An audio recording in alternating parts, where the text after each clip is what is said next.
Sa makina, hininalang nagsimula ang sunog na sumiklab sa isang bangka sa Naga City sa Cebu. 6 ang patay habang isa ang kritikal dahil sa mga tinamong paso at bali sa katawan. Saksi, si Nico Sereno ng GMA Regional TV, Balitang Bisdak.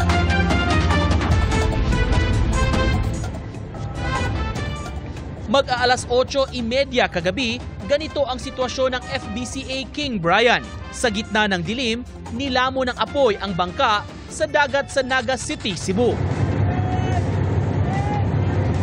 Unang sumaklolo ang mga tripulante ng napadaang cargo vessel.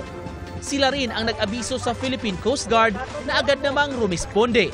Naapula ang apoy pasado alas 9 kagabi. Sa 12 sakay ng bangka, 6 ang nailigtas kabilang ang kapitan. 2 ang patay na nang matagpuan dahil sa matinding paso sa katawan.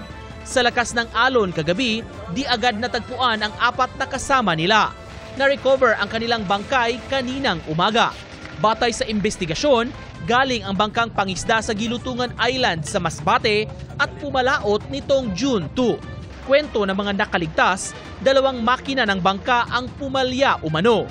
Naggamit sila ng single engine lang. Then mo to pagagabi nag-repair pag kuno sila, nag-continue repair. Hangtod na hitabo lang tong inatong murag na kuno ni explode. Iyang giingon sa may makina daw. Then mo to nigko sa sunog sa bangka. Inaalam pa ng PCG ang sanhi ng pagsabog, kung sino ang dapat managot, gayon din kung rehistrado ang bangka. Ayon sa kapitan ng bangka, krudo at LPG ang dala ng bangka at walang blasting materials. Ibaw kung basa ka na kuha sir, makina sir, yung kuhaan yung kahit wild sir ba? Naglargo sa buto. Isa sa mga nakaligtas ang kritikal pa rin. Pagsuod na ko ito, nangutana ko niya kung okay ra siya sa iyang kuhaan. Ingon man siya okay ra siya, pero maglisod yun siya tabi kay tungod sa iyang nangapasok sa iyang lawas. Asa man yung mga paso? Paso yun iyang lawas tanan. Nangapanit. Nabali iyang tiil. Bago ito, ilang sunog sa dagat na ang napabalita sa iba't ibang panig ng bansa. Kabilang dito ang pagkasunog ng passenger vessel na MV Lady Mary Joy 3 na nasunog sa Basilan at ikinamatay ng 33 noong March 2023.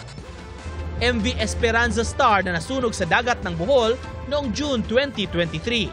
At MT Seahorse na motor tanker na nasunog sa Batangas Port at ikinamatay ng 2 crew. Para sa GMA Integrated News, ako si Nico Sereno ng GMA Regional TV Balitang Bisdak, ang inyong saksi. Mga kapuso, sama-sama tayong maging saksi. Mag-subscribe sa GMA Integrated News sa YouTube at para sa mga kapuso abroad, samahan niyo kami sa GMA Pinoy TV at sa www.gmanews.tv.